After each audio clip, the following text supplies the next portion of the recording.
অর্ধেক চাঁদ নিয়ে দক্ষরাজ চলে যাচ্ছে চিন্তা করছে একটা ভাঙড় শিব শ্মশানচারী শিব ভূত নিয়ে বাস করে নারায়ণ আমাকে ছোট করে দিল আমি প্রমাণ করে দেব পৃথিবীতে এই মহাদেব কোন দেবতার মধ্যে পড়ে বাবা বলল কি শিবহীন দক্ষরাজ নিমন্ত্রণের লিস্ট মানে ফর্দ বানিয়ে চিন্তা করছে কাকে দেবো বলতে দেবো কাকে দেবো আর সঙ্গে সঙ্গে দেবর্ষি এসে হাজির দেবর্ষি নারদ বলছে নারদ আমার একটা কাজ করে দিবে বলুন না বলছে এই সর্বমর্ত পাতাল তবুমন আমি নিমন্ত্রণ করবো শিবহীন যজ্ঞ করবো শুধু কৈলাসে নিমন্ত্রণ যাবে না বাকি সব জায়গায় ঋষি মুনি যোগী যেখানে যত আছে সব নিমন্ত্রণ দেবে না বললো ঠিক আছে ওমা সব নিমন্ত্রণ দিয়েছে অরুণ বরুণ তরুণ চন্দ্র সমস্ত দেবতারা এসে পড়েছে শুধু নাই মহাদেব এবারে সব নিমন্ত্রণ সেরে দিয়ে আর চন্দ্র হরিবল নারদ কি করেছে ওই নিমন্ত্রণের খাদ্যটা নিয়ে ওই কৈলাসের দরজা দিকে যাচ্ছে আর যেতে যেতে বলছে তাই তো যা হবে হবে একবার বলে দেবো হরিবল আমার কারো ছেলের বিয়ে মেয়ের বিয়ে যদি নিমন্ত্রণ না থাকে তাকে না বললে আসবে না কিন্তু হরিনামে নিমন্ত্রণ থাকো আর নাই এবারে চিন্তা করছে কৈলাসের শিবহীন যজ্ঞ চিন্তা করছে দেবর্ষি নারায়ণ তাই তো শিবকে নিয়ে যজ্ঞ শিবেরই নিমন্ত্রণ নেই হরিবল হরিবল হরিবল আমার দরজা গড়াই গিয়ে নিমন্ত্রণের পদ্মটা নিয়ে নারদ চিন্তা করছে যা হবে হবে যদি গন্ডগোল হয় দেবর্ষি চিন্তা করছে ভগবান তো আছে নারায়ণ তো আছে যা হবে হবে বলে দিয়ে বাবা ঢুকে গেলেন নিমন্ত্রণ আর পরিকল্পনা একেবারে কার হাতে না সম্মুখে মায়ের হাতে সতীর কাছে সতী বলছে এই নারদ তুই যে এত বড় একটা কাগজ নিয়ে ছটছট করছিস কেন না বলছে মামা কোথায় না বলছে তোর মামা যেমন শ্মশানে থাকে শ্মশানে বসে না বলছে তাহলে কি না বলছে এটা নিমন্ত্রণের ফল কিসের না বলছে তোমার বাবা যজ্ঞ করছে যজ্ঞ দেবর্ষি নারদ বাবা বলতে পারছে না আমাদের তোমাদের নিমন্ত্রণ ওমা তাই চিন্তা করছে এই নারদ আমার বাবা আমাকে বলতে পাঠিয়েছে ওমা মাগো বলতে কি জানো ওই তোমার বাবা বলেছে কৈলাস বাদ দিয়ে সব জায়গায় নিমন্ত্রণ আর যজ্ঞটা হচ্ছে শিবহীন যজ্ঞ ওই চন্দ্রকে নিয়ে মামার সঙ্গে গন্ডগোল হয়েছে তার জন্য ওই দাদু মানে দক্ষরাজ কি করবে জানেন প্রমাণ করে দিবে শিবকে পৃথিবীর মধ্যে দেবতা সতী বলছে নারদ তুই ভুল বলছিস কোন বাবা মেয়েকে নিমন্ত্রণ করলে মেয়ে ছোট হয় আমার বাপের ঘরে যদি আপনারা যে বাপের বাড়ি যান যেদিন খুশি তো যেতে পারবে বাবার বাড়ি নিমন্ত্রণ করলে যাবে তাই আমার সতী বলছে যেদিন খুশি যেতে পারে তাই বাবার লজ্জা হবে বলে আমার অপমান হবে বলে নামটা লেখেন তুই এক কাজ কর তোর মামা শ্মশানে বসে আছে গিয়ে বলবি যা আমি দক্ষালয়ে যাবে একটা সোনার মালা দিই ওমা চিন্তা করছে যে এতদিন তো শুনিনি এতবার এসেছি মামির সেই লাল পেড়ে সাদা কাপড় আর হাতে দুটি শাঁখা নোয়া তাছাড়া তো সোনা পড়তে দেখি তাহলে বাবা কি এখন গোপনী গোপনী সোনা কিনছে তাই কি করলেন ওই মহাদেবের কাছে গিয়ে বলল প্রণাম তব চরণে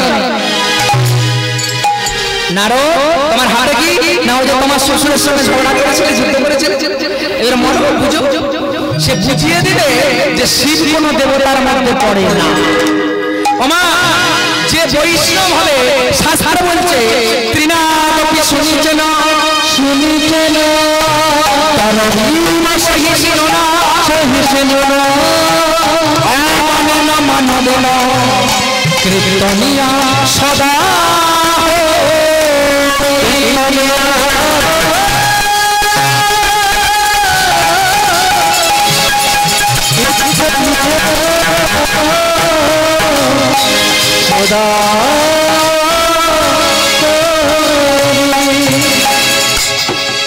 প্রথম যে সত্যিকারের বাবা বৈষ্ণব হবে ত্রিনাদপি তৃণের মতো এই যে আপনারা তিরপলের নিচে বসে আছে এটা ভাগবত শোনা হচ্ছে না বাবা একমাত্র রাজা পরীক্ষিত হরিদ্বারে বসে গঙ্গার পাড়ে দুর্বা ঘাসের উপর মাটিতে বসে তিনি ভাগবত আস্বাদন করেছেন আমরা চিন্তা করছি এত সুন্দর কাপড়টা ধুলো আছে ময়লা আছে বসে বসে নাম আস্বাদন হচ্ছে তাই বলছে তিনো এই যে বসে আছেন সকালে এসে একে জিজ্ঞাসা করবেন এর কাছে জানাবেন দেখবেন সকালেও বলবে না যে আমার কাছে কেন বসে গেলি আমার মাথা ও আস্তে আস্তে আবার উঠবে ত্রিনাদপি শুনেছেন তরণীব সহিষ্ণু না তরণীব বড় বৃক্ষ যখন জল ঝরাবে বৃক্ষের কাছে গিয়ে আমরা দাঁড়াই বৃক্ষ বলেনি আমার এখান থেকে সরে বলে কি মা?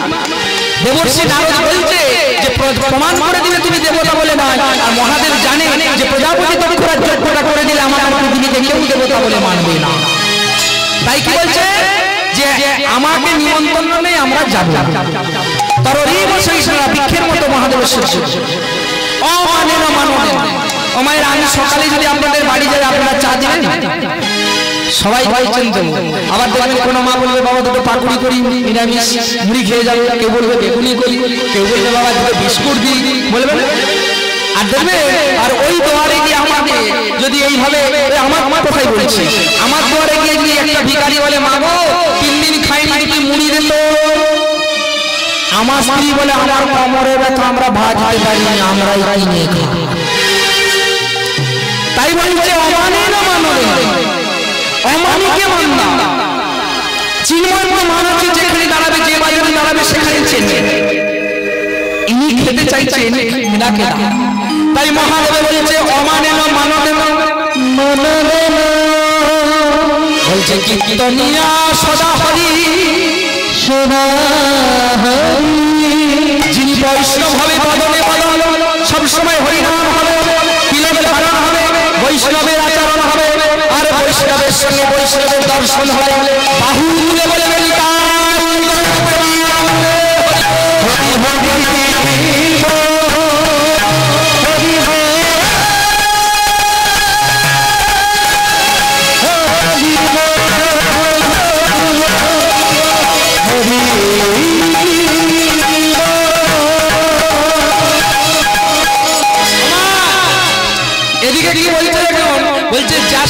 বৈষ্ণব হবে তারা নিতাই গাইতে মানন্দ হরি বল।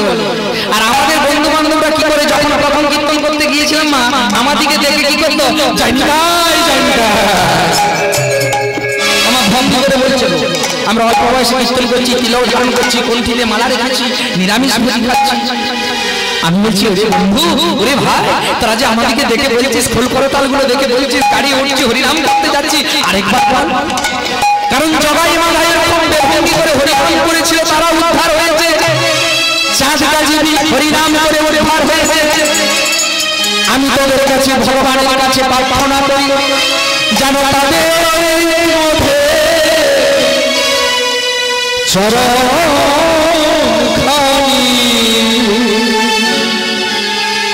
দয়া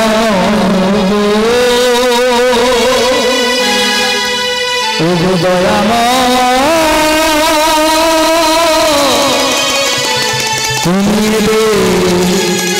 উদ্ধার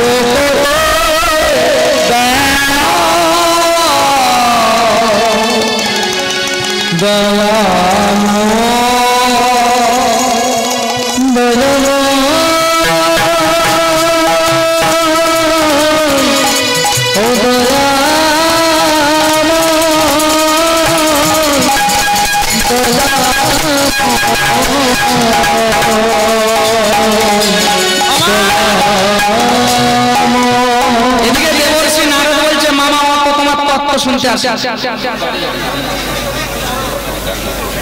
এত আমি তত্ত্ব শুনতে আসি।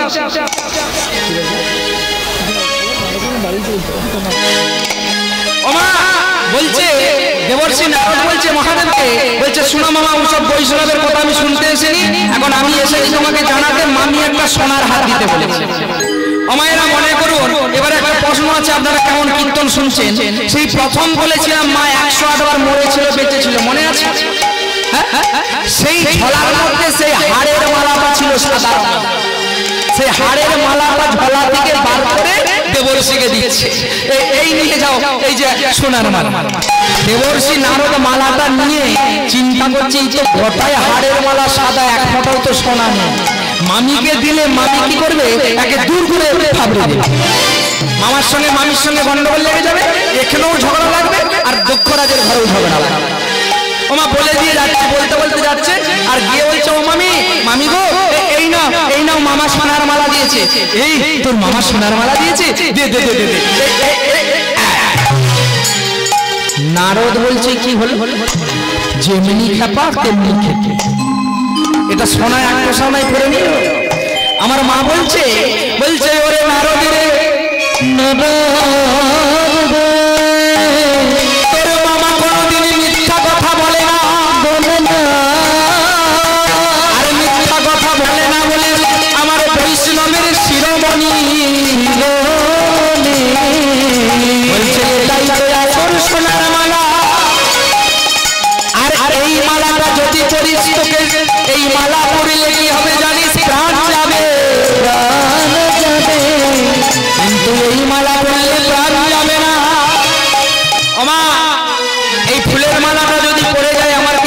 যাবে না। এই ফুলের মালাটাকে বলছে না বাবা, এই গলায় তুলসী কাঠির মালাটাকে বলছে 20-30 টাকা। এই 20-30 টাকা যে দাম এই মালাটার কথা বলছে, এই মালা থাকলে চোর যদি গিরে বলে বৈষ্ণবের দল কোথাও কীর্তন করতে গিয়েছিল ছেড়ে দেবে। আর আচ্ছা মায়েরা বলুন তো, সোনা দোকানে গিয়ে যদি বলেন একটা এরকম মালা বানিয়ে দেন, তারা মালা বুঝে? আপনাকে গিয়ে বলতে হবে হার দাও, হার, সোনার হার।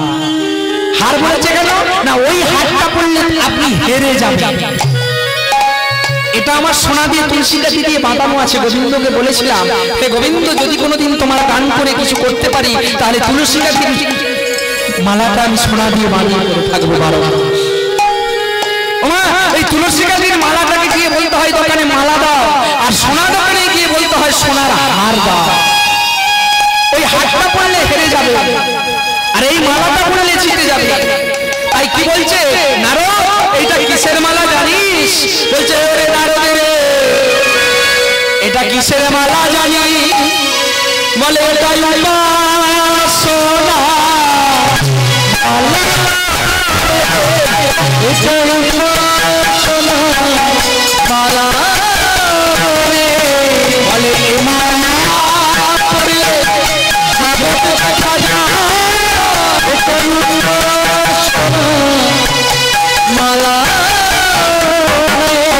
বলছে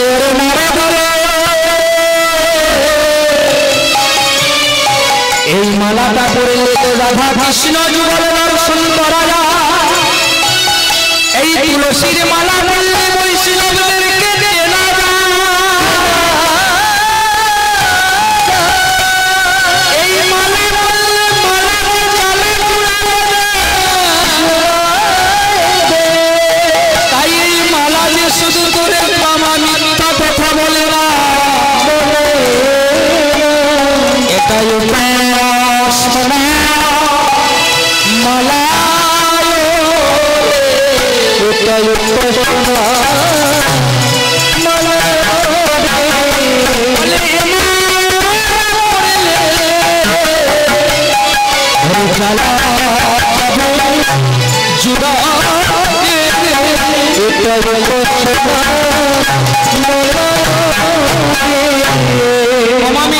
তোমার মালার গল্প শুনতে নারাজ, সেখানে সব যজ্ঞ আরম্ভ হয়ে গেছে, সবাই জুটে গেছে, আমি চলে দেবর্ষি দিকে চলে এলো। আর মা আমার আলতা পেরা শাড়ি পরে সিঁদুর পরে আর শাখা নোয়া পরেই আছে, মালাটা পরে নিয়ে মহাদেবের কাছে গেলেন শ্মশান। মহাদেবকে গিয়ে বললেন, স্বামী মহাদেব আদেশ দাও, আমি দমখালো হয়ে যাই। মায়েরা আদেশ করেন তো বাবার কাছে যখন বাপের বাড়ি যান? হ্যাঁ করেন, বৌদিরা করেন? বলে মুড যদি ভালো থাকে তাহলে বলবো, আর না হলে ব্যাগ ভর্তি গুছাই চলে যাবে। আমাদেরটা মাঝে মাঝে করে, ফোন করে বলছে তুমি কবে ঘুরবে বলো দেখিনি, আমি বাপের কাছে। আমি বলি হ্যাঁ এখন গান চলছে, বাপের ঘর যাবে, মা আছে বাবা আছে বয়স্ক করে, এইসব ব্যাপার তোমার তো 12 মাস গান, আমার কি বাপের হবে? আমি ভাইকে ফোন করে দিয়েছি আজকে এসে, ওই রকমের বলে। আমার মহাদেব এমন করে বলছে, দেখুন মা, এই যে মায়েরা বসে আছেন এত ঠান্ডার মধ্যে, এই তত্ত্বগুলো এরপরে পরপর আপনাদের খুব শিক্ষণীয় হবে। শিক্ষা দিতে আসেনি, প্রথমেই বলেছি খুব উপলব্ধি করবেন, এগুলো জীবনে আসে। তাই মা কি করেছে, মা একবারে বাবার কাছে গিয়েছে, বাবাকে যে বলছে এইবারে কালী মায়ের কথাটা আসবে, যে মায়ের পুজো উপলক্ষে কীর্তন হচ্ছে। এইবারে শোনো, মা বলছে আচ্ছা মহাদেব তুমি আমাকে আদেশ করো, আমি যাবো, আদেশ করো। মহাদেব বলছে সত্যি ওখানে গেলে গন্ডগোল হবে, ঝগড়া হবে, কথা হবে, তুমি স্বামী নিন্দা সহ্য করতে পারবে না, অঘটন ঘটবে, আমাদের নিমন্ত্রণ নেই, আমরা যাবো। আর তারপরে যদিও তুমি যাবে বলছো, তোমাকে তো আমি বারণ করলেও তুমি শুনবে না, তবে তোমাকে আমি একা যেতে দেবো। বাবা এই জায়গাটা একা যেতে দেবো না। যখনই একা বলেছে তখনই চিৎকার করে মা বলছে মহাদেব তুমি আমি কে তুমি জানো? এতদিন নিয়ে ঘর ঘরছো আমার সাথে, তুমি এখন আমাকে চেনো না। আজকে আমি তোমাকে রূপ দেখাচ্ছি, আমি কে দেখো। আমার কি রূপ দেখালো? আমি কালী, আমি তারা, আমি ষোড়শী মাতঙ্গিনী, আমি কালী, আমি তারা, আমি ষোড়শী মাতঙ্গিনী, আমি কালী, ষোড়শে মাতঙ্গী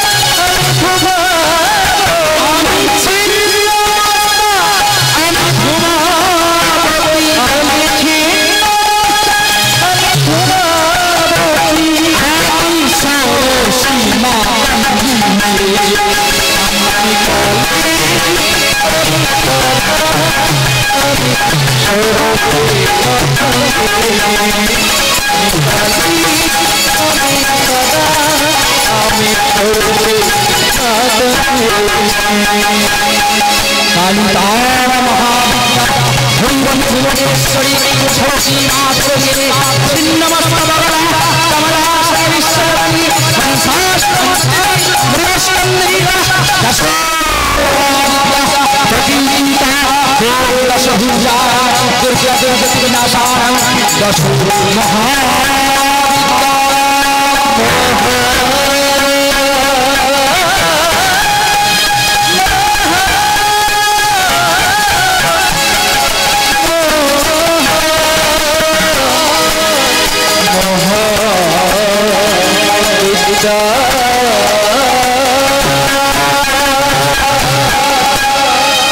महादेव बोलते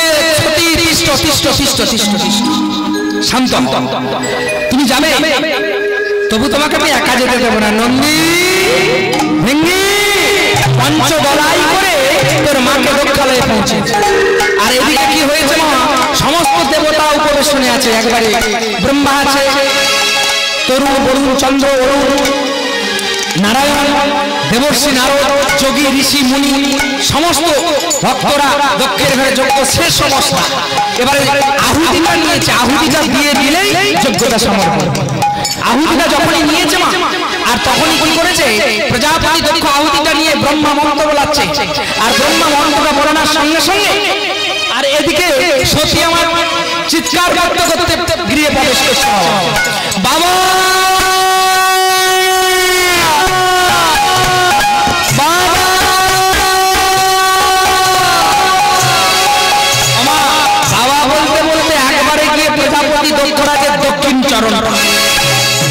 চরণকাল হয়েছে আর এদিকে পরম ব্রহ্ম মন্ত্র বলাচ্ছিলেন যজ্ঞে আহুতিটা দিতে যাবে শশী দেখছে পাই চিৎকার করে প্রজাপতি দক্ষরাজ বলে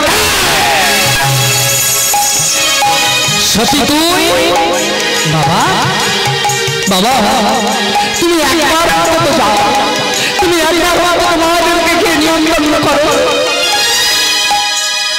আমি আমি যাবো মহাদেবকে নিমন্ত্রণ করতে ওই শ্মশান ভূত পিশাচ ছাই বৈষ্ণবকে গোটা গায়ে ভস্ম মেখে বসে বাকছল করে ওকে আমি প্রমাণ করে দেব পৃথিবীতে দেবতা বলে বারবার স্বামী নিন্দা করছে ও মায়েরা যদি সত্যি নিন্দা সত্যি যদি সত্যিকারের হয় মেয়েরা প্রতিনিন্দা সহ্য করতে পারবে না না কিছু প্রতিবাদ করতে পারবে পালিয়ে যাবে গুরু নিন্দা প্রতিনিন্দা দুটো যদি সহ্য করা দেয় না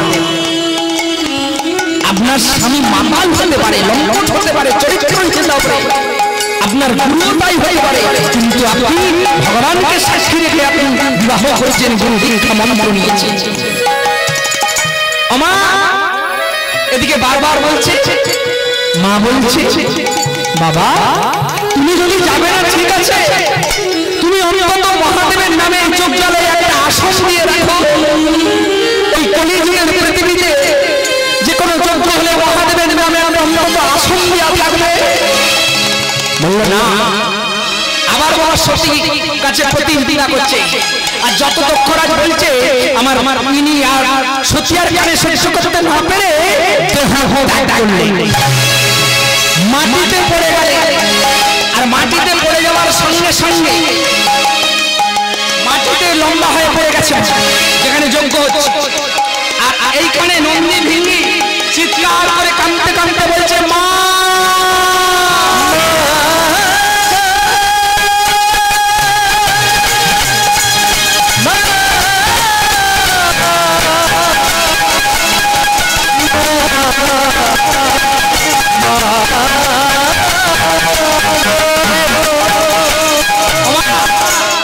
এদিকে মহাদেব ছিল ধ্যানে ধ্যানে জানতে পারলো সতী দেহ ত্যাগ করেছে।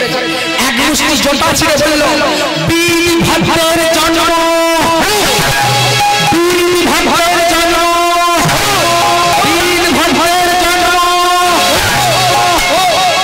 মাটিতে নিক্ষেপ করলো, লক্ষ লক্ষ ভূত পিশাচের জন্ম হলো, লক্ষ লক্ষ ভূত পিশাচ দপ্তরাজে দিয়ে দিয়ে ছুড়লেন, যজ্ঞকে দিয়ে লঙ্কা ভনন করে দিলেন। সমস্ত দেবতারা উপবেশ থেকে যোগী ঋষি মুনিরা সব ছুটে চলে গেল, ছুটে ছুটে ছুটে চলেছে মহাদেব। সতী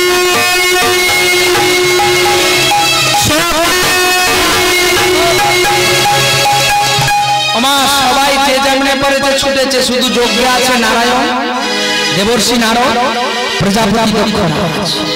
তিনটি লোক দাঁড়িয়ে আছে সব ভূতের ভয়ে, যে যেদিকে পেরেছে ছুটেছে। এদিকে মহাদেব ঢুকতে ঢুকতে ঢুকতে ঢুকতে ঢুকতে সতী সতী করেই কি দেখছে, যজ্ঞের পাশে সতী দেখছে। আর সতীর দেহটা কি করলেন, বাম স্কন্ধে নিলেন, এইভাবে তুলে নিলেন। আর তুলে নিয়ে বলল, সতী সতী সতী। ও মায়েরা, আর প্রাণ থাকলে তো সতী সারা ভোর ভোর করেছে, যত নাড়াচ্ছে তত সতীর দেহটাকে নিয়ে তত মহাদেব মহাকাল উদ্ধার করছে। আর সেই দিকেই মহাকাল ওই মাঝিকে ধরে রেখেছে। কালীর নিচে মহাকাল আছে, আমরা শিবের মতো দেখতে, এই রূপটাকে মা চিপে ধরে রেখেছে। কিরূপ? জাগো জাগো জাগো জাগো জাগো জাগো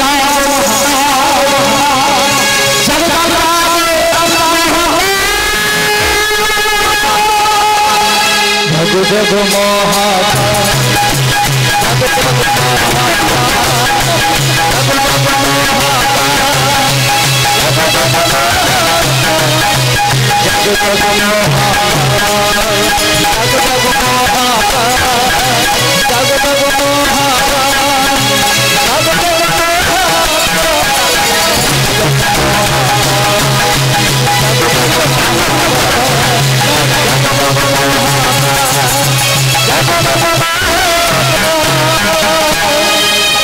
সতীর দেহটাকে নিয়ে মা এইভাবে তাণ্ডব নৃত্য করছে। আবার সেই দেবর্ষি নারায়ণকে বলছে, প্রভু আপনি যতক্ষণ এই দেহটা থাকবে দেহে ততক্ষণ নৃত্য করবেন, আপনি কিছু করুন। সুদর্শন এই মায়ের অঙ্গটাকে 51টা খণ্ডে বিভক্ত কর। তবে একটা করে মা কাটছে 51টা খণ্ড। আর মহাদেব নৃত্য করতে করতে রেগে গিয়ে একটা একটা ছুঁড়ে ফেলে দিচ্ছে, একটা একটা করে ছুঁড়ে ফেলেছে, একটা একটা কাটছে, একটা একটা ছুঁড়ে ফেলেছে। এইভাবে 51টা জায়গায় পীঠস্থান। মায়ের কেশ পড়ল বৃন্দাবন বৃন্দাবনেশ্বরী, মায়ের নয়নে তারা পড়ল তারাপীঠ, মায়ের জনিতা পড়ল কামরূপ কামাখ্যা, মায়ের স্তন পড়ল স্তন্যপ্রায়ারাবাদ, মায়ের কর্ণ পড়ল কর্ণেশ্বরী কর্ণমূলে, মায়ের দক্ষিণ দিকে 4টি অঙ্গুলি পড়ল কালীঘাট কালিকা, মায়ের মায়ের জিহা পড়ল জ্বালামুখী। এইভাবে 51 জায়গায় 51টা পীঠস্থান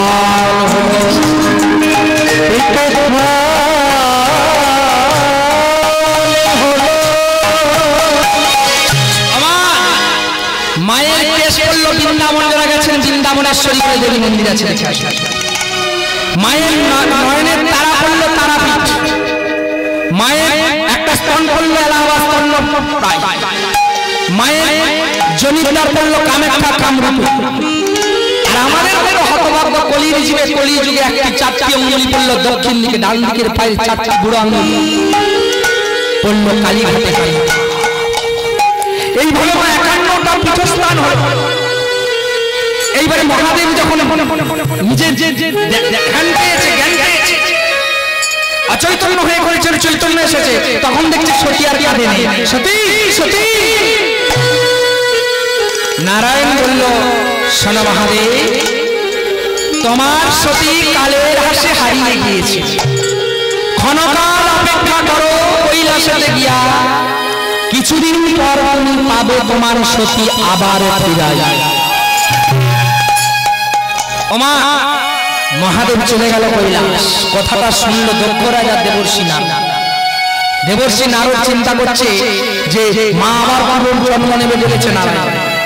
আর যে সুদর্শন চক্রটায় কেটেছিল দেবীর রক্ত মাংস ক্ষীরই নদের হ্রদের কূলে গিয়ে ধৌত করে নারায়ণ নিয়ে এসছে।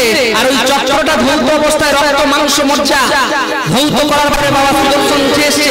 সেই রক্ত থেকে একটা গাছের সৃষ্টি, সেই গাছটার নাম হলো শোলা। সেই গাছটা করজোড়ে বলল দেবীর রক্ত থেকে আমরা তৈরি, আমরা কোনো কাজে লাগবে না। না বললো ঠিক আছে তথাস্তু। সুদর্শন চক্র বলে লাগবে, শুভ কাজ অশুভ কাজ ব্রাহ্মণ বৈষ্ণব বাড়িতে যাবার আগে তোমরা পৌঁছে যাও। সেই গাছ থেকে নাম হলো শোলা গাছ। শোলা গাছ থেকে মিস্ত্রিরা তৈরি করলো চন্দ্রমাল্য চাঁদমালা। আর দেখবেন সাধ্য ঘরেও শোলার মালা আর ভোগ দেওয়ার সময় শোলার মালা। তাই বললেন শুভ অশুভ। ভোগ দিতে গেলেও আগে দোকান থেকে ব্রাহ্মণ আসার আগে নিয়ে আসতে হবে, আর সাধ্য করতে গেলেও আগে বাবা তাকে নিয়ে আসতে হবে শোলার। আর সুদর্শন চক্র থেকে সৃষ্টি। সুদর্শন চক্র যেমন গোল, যে মিস্ত্রি যেমন চন্দ্রমালাই বানা দেখবেন মাঝখানটা ঠিক সুদর্শন চক্রের মতো গোল দিয়া। সেই জন্য সুদর্শন চক্রের মতো গোল একটা বেরি দিয়ে দেয় ডিজাইন চন্দ্রমাল্য হয়ে। এদিকে অনেক দিন চলে গেল, দেবর্ষি নারদ চিন্তা করলো আমার জন্য কৈলাস। যাই হোক এবারে একটা ভক্তদেরকে কথা বলি, মা প্রচন্ড ঠান্ডা, আপনাদের কষ্ট হচ্ছে বুঝতে পারছি, কিন্তু যে সমস্ত যেগুলি ওই দেখবেন বৈশাখ মাসে একটা ধান হয়, বড় ধান নাকি বলে, দেখবেন চাষি যখন খামারকে তুলছে ধানটা প্রচুর গাছ দিয়ে আছে, চাষির খুব আনন্দ, এত ধান হয়েছে একবারে খড় আটি একবারে আমার খামার বুঝাই হয়ে গেছে, আমার এবছর দেনা দেনা যা আছে সব হয়ে যাবে। কিন্তু ঝেড়ে যখন বাতাস দিচ্ছে তখন দেখবেন খড় এক ভাগ, মানে ধান এক ভাগ আর আগড়া ধান। তো যাই হোক সবকটি ধানগুলি পড়ে গেছে। এবারে যদি বলেন এখানে রেখে দিতে, তাহলে কিন্তু এখানেই রেখে দেবো, যেহেতু মা মরে গেছে, মানে দেহ রেখেছে। আর যদি বলেন আমরা জন্মটা শুনবো, শুনে আর মহাদেবের সঙ্গে বিয়েটা দিয়ে যাবো, তাহলে কিন্তু আধ ঘন্টার বসতে হবে। এবারে করবো কিনা আপনারা বলবেন, কারণ যে কোনো জিনিসের একটা সিস্টেম আছে, জুড়ে দিলে কিন্তু অর্ধেক জায়গায় রাখা যায়। হ্যাঁ শেষ হবে যদি ভোর হয়ে যায়। এখন গান নেই মাঝে ঘরে ঘুমাবো,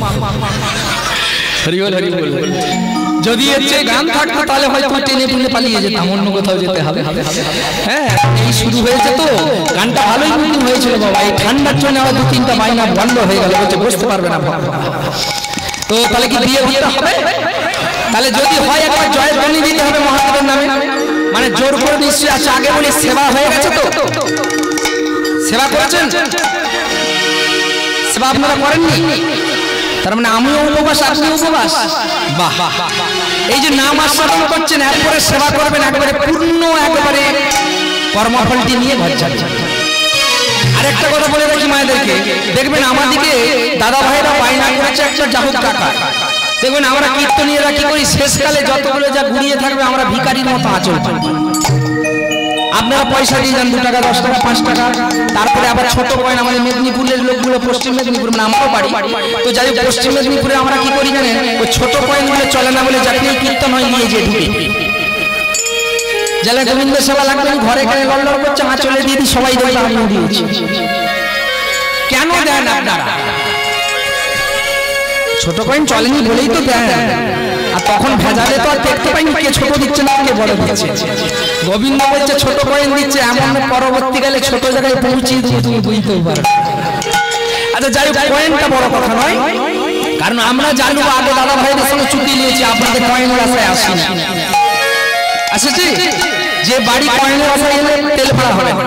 তো যাই হোক ওই যে পয়সাটা আপনারা দেন কেন? আপনারা যে দেন কীর্তনিয়া দিকে, ওই পয়সাটা আপনারা কেন দেন? হ্যাঁ বলুন। গোবিন্দকে সেবা দেওয়ার জন্য তো ভাইরা দিচ্ছে, আপনি তো ঘরেও তুলসী মন্দিরে দিতে পারেন। হরি সেবা দেওয়ার জন্য নয়, ওই 5 টাকার কয়েনটা দিবেন, একটু পরে এই ছেলেটা বলবে যা ছাত্রানি চা দোকানটা খোলা আছে, গাড়ি দাঁড়া খাবো, আর কি হরি সেবা হবে? তখন আমি তো বলবো ভাইরা 500 টাকার নোট দিয়েছে, ওরাই তখন বলবে মায়েরা সব কয়েন দিয়েছে। বুঝতে পারছেন? তো যাই হোক নিচ্ছি।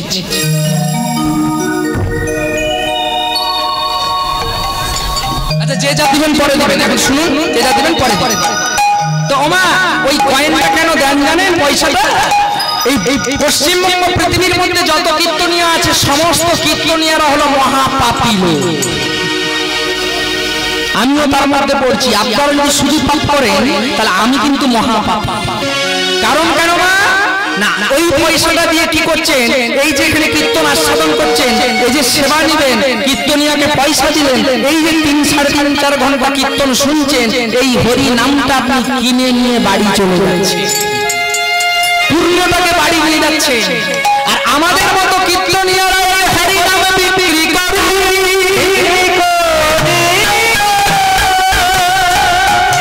এই বিক্রি করার জন্য